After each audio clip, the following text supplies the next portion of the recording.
wanted to do a theological video. People seem to respond well to these, and I was presented with uh, a good series of talking points for this. So first and foremost, though, patreon.com/shortknown42 if you want to support me and help me grow the channel. Now, all of that said, this channel is not a ministry. We are just discussing these ideas. We're just discussing theology from a philosophical standpoint, that kind of thing. I am not, however, doing this specifically as a minister. So don't think that you're specifically giving to support the cause of Christianity and that sort of thing, or to support specifically Christian teachings.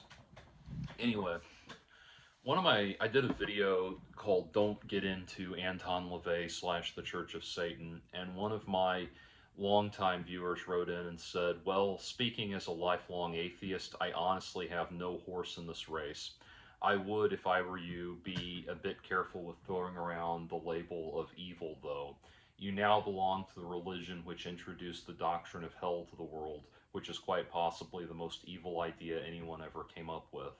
So we all have our sins, don't we?"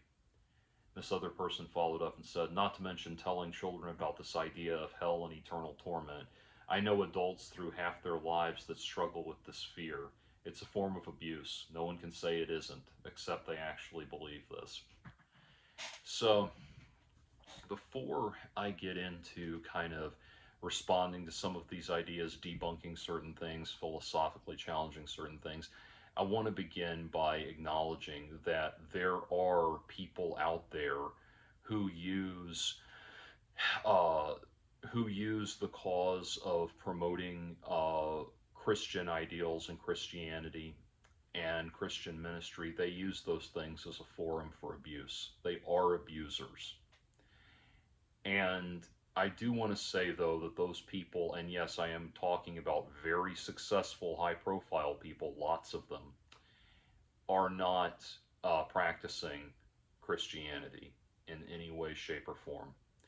Jesus was very clear that there were those who would come in his name, who he would say, "Depart from me, I never knew you." That people who would come in his name claiming to teach his values that were not doing that. There were many people who would come in his name making that claim, and these people are exactly who he's talking about. The Mark Driscolls of the world, the Rod Parsleys of the world, the people in the documentary Jesus Camp, those people. The way they teach Christianity, the way they teach Christian ideals, it is a form of sadism. And I am not their judge. It is not for me to say what will happen to them in the afterlife and in their eternal judgment. But as far as what I feel on a visceral level, I feel that they will answer for that. They will answer for promoting hate and abuse and rage in the name of love and in the guise of love and compassion. And so many of those people have done more than they will ever admit to move people away from Christ and away from a true connection with the Almighty. And that is truly blasphemous. Those are the people who take the Lord's name in vain.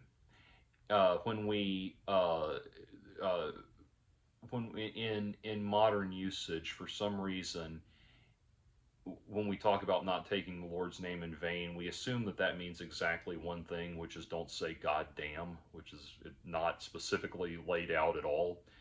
But no, that sort of thing is really taking the Lord's name in vain.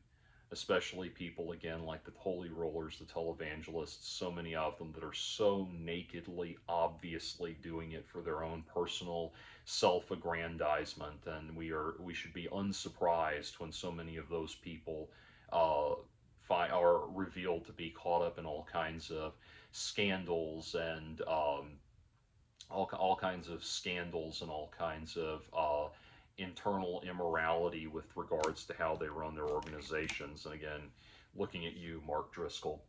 But you also have to remember that those kind of abusive presences tend to show up in all kinds of religious contexts.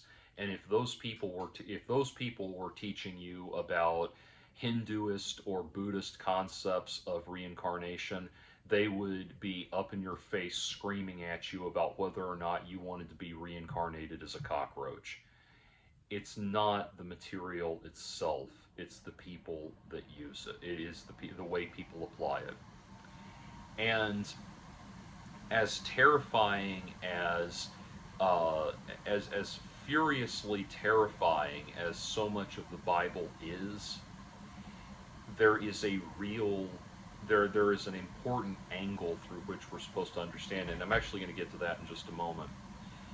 But first and foremost, I wanted to step back from I wanted to get to that thing about Christians being the ones who introduced the idea of hell to the world. Well, first of all, Christianity did not introduce that idea. The ideas of eternal judgment and eternal torment go at least as far back as the ancient Greeks the ancient Egyptians who believed that when you died, your heart would be weighed against the feather of truth, and that if it was found wanting, you would be devoured for all eternity by demons. So no, that idea did not begin with Christianity. What Christianity offers instead is something very different. Not it is not the same old with regards to that idea of eternal judgment. It's a very avant-garde an idea that does not seem avant-garde because we've lived with it for millennia now, but a very relatively new and avant-garde idea, which is the idea that a person's that there was a person, God made man, who was able to absorb the sins of humanity, able to absorb that debt. If we were to bring it back to that ancient Egyptian metaphor, it would be like when you came in the underworld holding your heart and you held it out to Anubis or whoever's going to place it on the scale. He just says, "No, you're good. You can head on back." And the inevitable question I get when people, when I bring that up, is people say, "Oh, well, if that's it, if I'm already saved, I can why don't I just do whatever the fuck I want? Why don't I just do whatever the fuck I want, since it's going to be, why don't I just go kill, rape, and murder, and steal, and all that, since I'm going to get into heaven anyway?" To which I would say, okay, honestly and sincerely answer me this: why is it that when you're presented with the idea of your sins being forgiven, the first thing that comes to your mind is the idea that oh, well, if my sins are forgiven, I'll just do whatever the fuck I want and run hog wild, killing and raping and stealing and all of that? Why is it that that's the first thing that comes to your mind when you're presented with that notion? Now, you might be tempted to say, well, I wouldn't do that. I would never do that. I'm just saying that philosophically in the abstract. Okay, now we're getting somewhere. Because you have a dichotomy within you. You know that giving people that kind of eternal pass, if you will, carries with it the idea of a possibility that people would use that as permission to go do whatever the hell they wanted. But you also have a sense, an inner awareness that it would not be okay. It still would not be okay to do that. That it's still not acceptable. And that brings me to my next point. You talk about the idea of the most evil. Where did you get that idea? Where did you get that idea of a most evil? And it's interesting because, usually when you ask atheists about that, about the origin of morality and things like that, what they what they tend to come back to is things like discussions of these evolving social constructs where we realized our own self-interested, self-motivated desires were eventually proven to be uh, better served by establishing diplomatic relations between peoples and at the individual and societal level, and we eventually started adopting those modes over time because it benefited us and that sort of thing. And I think you're putting the cart before the horse when you say that. First of all, because uh, so many of those, for two reasons. One, those that notion of an ever evolving morality that improves over time, and that we gets better over time as we learn to deal with each other better and that sort of thing. That those moral advances seem to always very conveniently coincide with improvements in technology, improvements in communication, improvements in the mechanisms that allow us to conduct our daily lives that alleviate so many of the problems that we would have had before.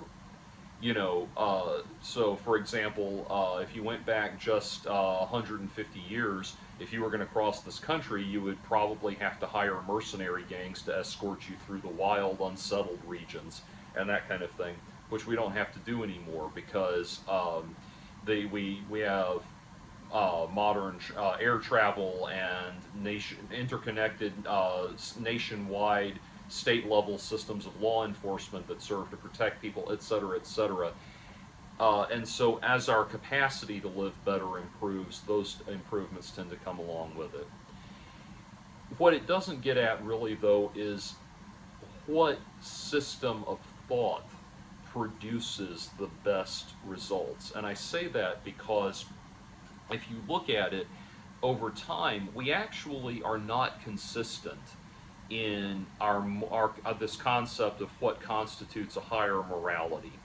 We are not at all consistent in it. Now, to use as an example, Shelby Steele, the black libertarian-leaning conservative writer, um, wrote an interesting book called White Guilt, which is unpacking the notion of white guilt as a social phenomenon. What is it? Why does it happen? That kind of thing. I won't get into the particulars of the book there, but at one point he draws a very interesting parallel where he talks about, in the late 90s, President Bill Clinton fell into the whole Monica Lewinsky debacle, etc. I don't need to summarize that, but he points out there was controversy there.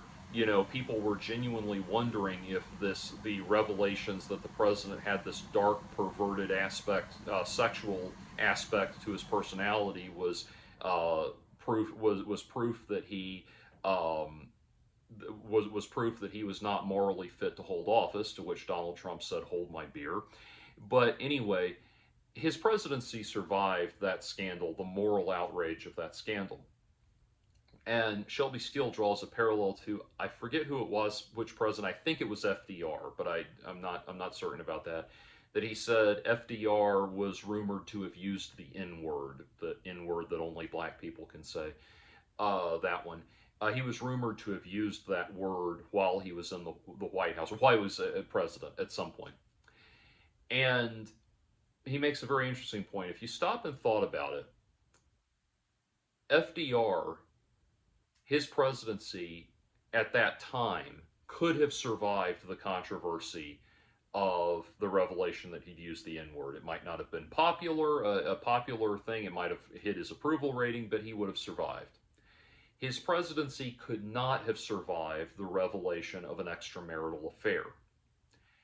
Flash forward to the 90s, and I think we can reasonably say the late 90s, while far from an ideal time for race relations, not that there ever really has been an ideal time, but if we look at the moral structure of society at that time, Bill Clinton's presidency survived. The reverse was true. It survived the extramarital affair, but we all can, I think, agree it would not have survived if word had come out that he had used the N word. His presidency probably would have been over. And the point being, cheating on your spouse, why, generally regarded as a morally heinous thing to do. Using hateful racial epithets, especially in their hateful, with an intentionally hateful tone, or with hateful intent, also morally heinous. But and at both times, society would have generally regarded both of those things as morally heinous, but the larger moral structures of society at different time periods prioritized, weighted those things differently.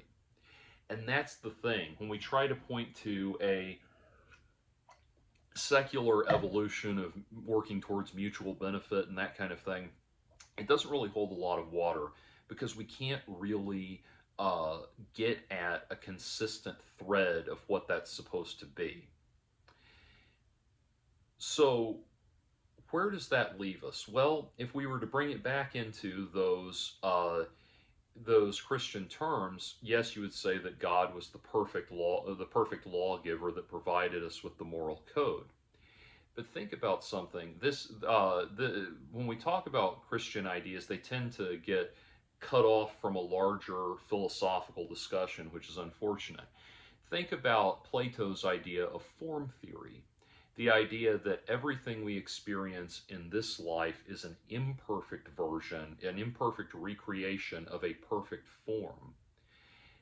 Now, the idea of what we talk about a perfect lawgiver, if we put it in that context, it starts to make a lot more sense. We are fundamentally imperfect people, an imperfect species, imperfect creatures. And we are, and one of the things we have to understand, and this is something, and I'm going to get into an example of this in a moment, but something that more thoughtful, intellectually motivated, and genuine Christian thinkers and commentators and ministers, not the Mark Driscolls and Rod Parsleys of the world, will tell you, is that we are called as imperfect people to wrestle with and this is why that image of wrestling with God is so important in the Bible. We are called to wrestle with the moral commands of God, to constantly be engaging with them, to constantly be applying them to our lives, because we can only be applying them imperfectly. We don't have God's perfect capacity to apply these principles to our lives. We only have an imperfect ability to do so. And so, bringing it back around to that earlier idea I gave you about the idea, and I've done several takes of this video, so hopefully I did bring this idea up to begin with. But bringing it back around to that idea of, well, if I'm forgiven, if I know I'm forgiven, what's to stop me from doing whatever the hell I want all the time? And that's actually that is actually addressed in the Bible when with the example of, imagine there's a king that pardons a man's debt, and then finds out that that man has not pardoned the debt of another person that has wronged him, or that is in debt to him, and the king brings him back and says, I pardoned your debt, why are you holding this man to a lesser debt?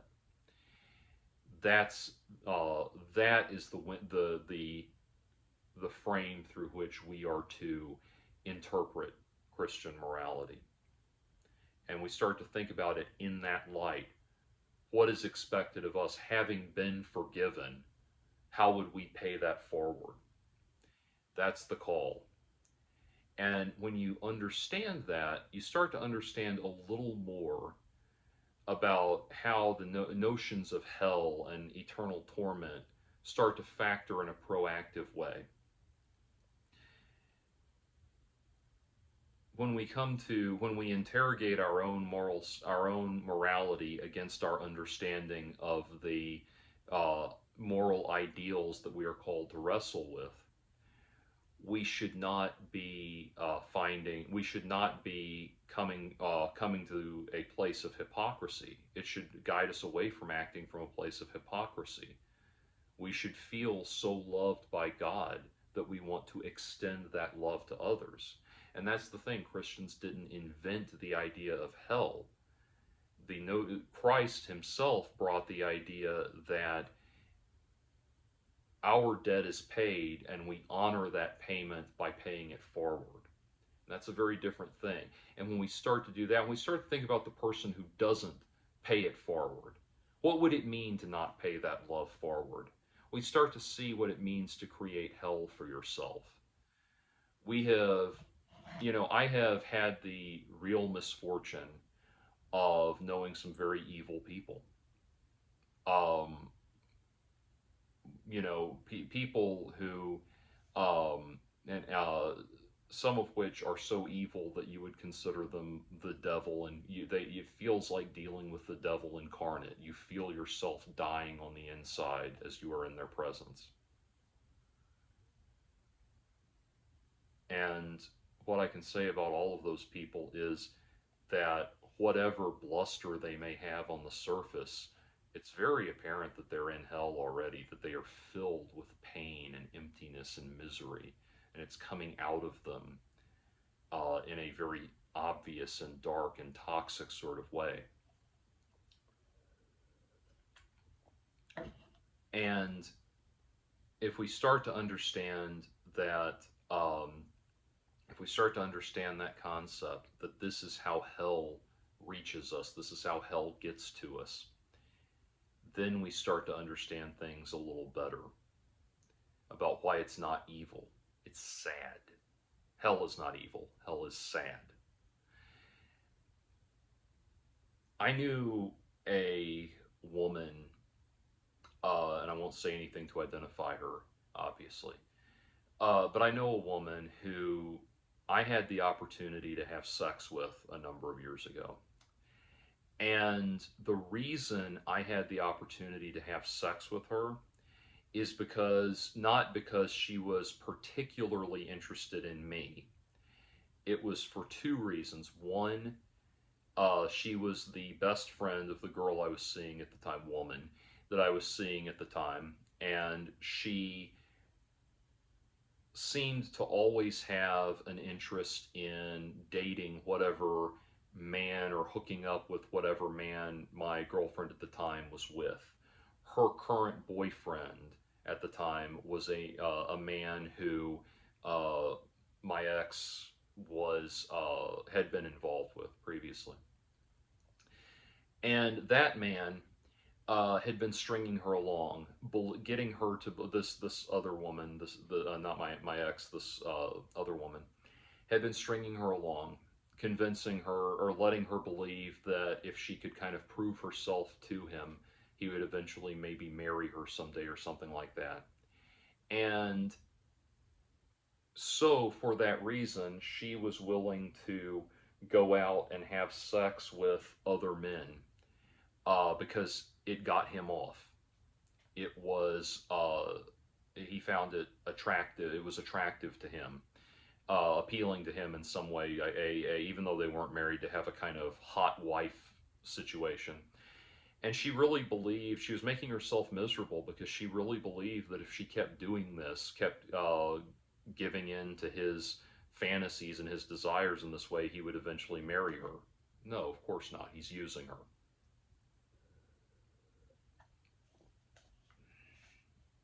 Did I have sex with her?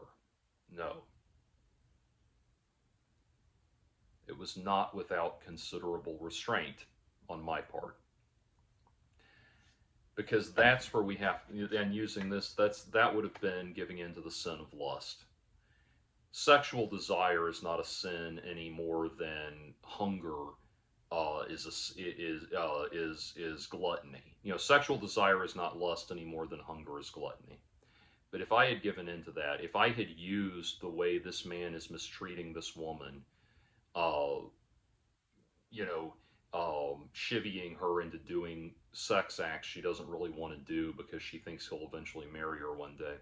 If I had used that as just an opportunity to get off, that would have been horrible. That would have been disgusting. I would have felt a rot in my soul having done that. I would have wanted and needed to be forgiven for that. That said, I'm, last in April, my most recent relationship ended. My girlfriend and I had premarital sex throughout the entire relationship. I do not feel guilty about that at all. And so, the Mark Driscolls and the Rod Parsleys of the world might want to tell me that even that was sending me towards eternal hellfire. No, we didn't hurt each other doing that. And I think it's perfectly reasonable to say that two people who care for one another, respect one another, want to be with one another, and are taking precautions not to hurt one another with what they're doing, don't need a piece of paper from the state to bless that union. And again, that's a far, far more liberal interpretation of Christian doctrine than what you've heard. But that is my interpretation. And here's the thing, bringing it back around to that most evil idea. Our best morality does not seem to come from having a big stone slab of dictates that we live by.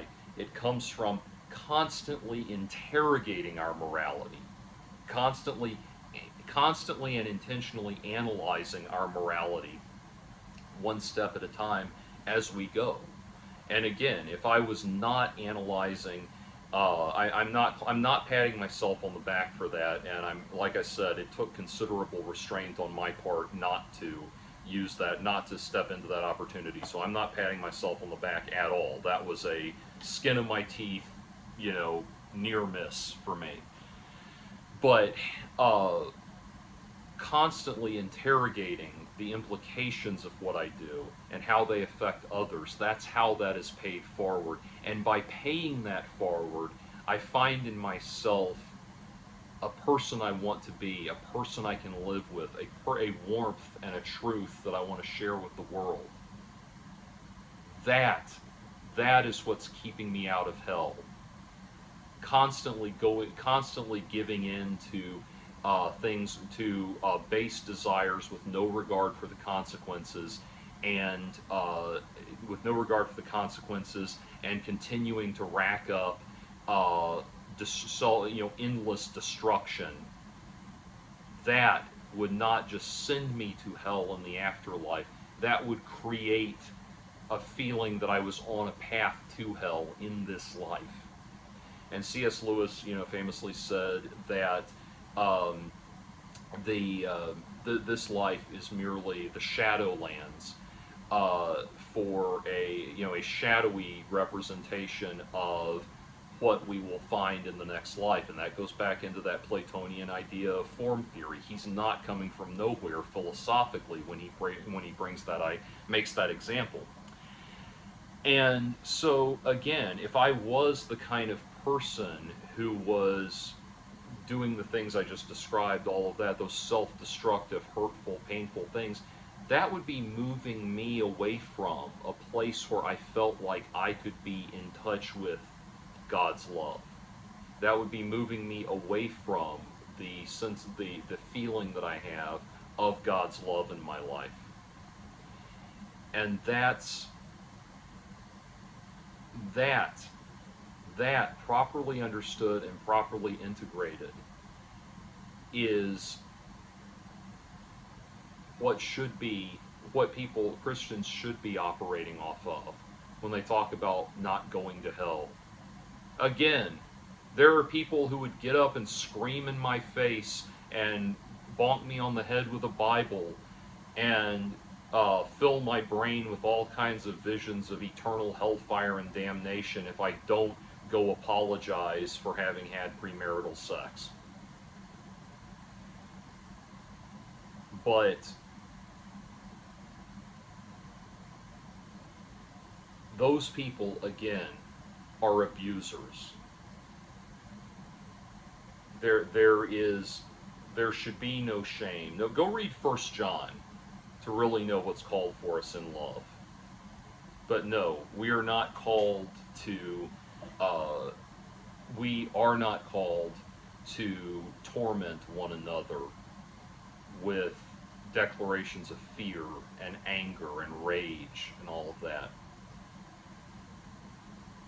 Christ was very clear that there would be people, again, if I've said this already, forgive me, but he was very clear that there would be people coming in his name, claiming to preach his values that would have no concept of his values, and that on the day of judgment he would say to them, "Depart from me, I never knew ye." Now you might be saying, you might want to say, well, Jordan, how do you know that's not you?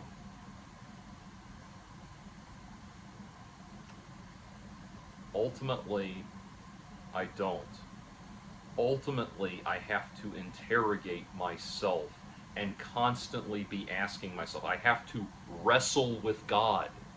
And I have to be constantly asking myself, what am I doing? Why am I doing it? And I don't mean in some obsessive way. I mean in a proactive and productive way. That's what I'm called to do. Think about it this way. On my way home, driving home tonight, I stopped at the Chevron on Ponce in Midtown Atlanta. I was approached by a homeless man who asked me if I could buy him a sandwich or buy him some dinner. And I, knee-jerk reaction, declined to do it. I'm sorry, man, I really can't, you know. And as I was driving off, I thought to myself, I really could have helped him, and I should have, and I still feel like I should have. As I was driving home, driving out of the Chevron, I looked over. On the sidewalk, there was another man sleeping, another homeless man sleeping in a broken office chair on the sidewalk, and it hurt me. It hurt me so, I just felt so much pain for this man. I didn't feel pain for myself then. I was in a nice air-conditioned car with comfortable seats coming home to my modern apartment with all of its protections and conveniences and all of that. But I felt for him and I felt his pain. And it hurt so much. But here's the thing, I'm glad that it did. I'm glad that it did. Because not feeling that for him, feeling indifferent to him, would have made me feel, would have been inviting hellishness into my life. And so all of that is a lot of noise to say that you're not understanding you're truly not understanding what eternal torment really consists of. I want to, and I am operating off the idea that I'm going to make a good faith assumption that you're not just coming from a place of incredulity, that you're actually just simply horribly misinformed. Because sometimes sadly, in any philosophical doctrine, the most hateful, destructive people tend to be the ones that get to shout the loudest, because they appeal to the very base impulses that we are supposed to be actively pushing back against. But I want to offer you something, and this is something a person you've probably never heard of or listened to, and you really should. I recommend this book, Being Christian, by Rowan Williams, and he wrote another one called Being Disciples. I recommend both of these. They're very short, and they tap into Christian beliefs and Christian ideas and Christian thinking in such a simple and beautiful way. And, you know, the idea of scaring people with threats of hellfire and torment to keep them in line feels like a very secondary, or not a secondary, feels like a real bastardization of how to teach Christian thought and Christian beliefs, when you really consider things like what I'm about to read here. This passage from Being Christian is called Hearing the Whole Story. And this really, I think, responds to how you're interpreting, people like these two people are interpreting the Bible and that sort of thing. He writes, Hearing the Whole Story. One of the great tragedies and errors of the way people have understood the Bible has been the assumption that what people did in the Old Testament must have been right because it's in the Bible. It has justified violence, enslavement, abuse, and suppression of women, murderous prejudice against gay people. It has justified all manner of things we now cannot but as Christians regard as evil. but they are not there in the Bible because God is telling us that is good. They are there because God is telling us you need to know, and this is getting back to my observation about how we are imperfect vessels receiving a perfect morality. You need to know that that is how some people responded. You need to know that when I speak to human beings, things can go very wrong as well as very wonderfully. God tells us you need to know that when I speak, it isn't always simple to hear because of what human beings are like. We need, in other words, to guard against the temptation to take just a bit of the whole story and treat it as somehow a model for our own behavior. Christians have often been down that road, and it has not been a pretty sight. We need rather to approach the Bible as if it were a parable of Jesus. The whole thing is a gift, a challenge, and an invitation into a new world, seeing yourself afresh and more truthfully. So God speaks to us by telling us stories, and God does this not just by giving a straight narrative, but also by giving examples of how people reacted in their laws, in their proverbs, and their songs. We hear his call to us by witnessing the impact on those human beings thousands of years ago. But there's an important difference between the parables and the Bible as a whole. Jesus' parables are simple, contemporary stories. They are drawn from everyday situations. They deal in a very prosaic way for most of the time with the relations of very ordinary people. But the sweep of the Bible's history is much longer. And the Bible is not simply saying, here is a story, but here is your story. Your life began with Noah and Abraham and Moses. Your history goes right back to those beginnings. This is your past we are talking about, and the people about whom the Bible stories are written are people who are your family. And he goes on from there. But do you start to see what is being imparted there? That Christian morality comes not from simply adhering to what's in the Bible, modeling our lives as a one-to-one analogy for what's in the Bible. Otherwise, we're going to spend a very large amount of our time setting piles of shit on fire, which is not very healthy or productive. But we're not just meant to do a one-to-one emulation of the behaviors in the Bible. We are to ask ourselves, what can we learn from this that we can apply to our own lives and how we relate to others? And not only that, but what is the Bible saying about how people have failed to understand God's message, how people have stumbled and fallen, how people have created hell on earth thinking that that's what they were doing, not thinking that that's what they were doing. And through that, we start to understand that we are imperfect vessels being asked to interpret a perfect message that we only understand flashes of, that it is the perfect form coming into our imperfect world. And when we consider that, we can begin to understand that hell is not evil. It's just sad.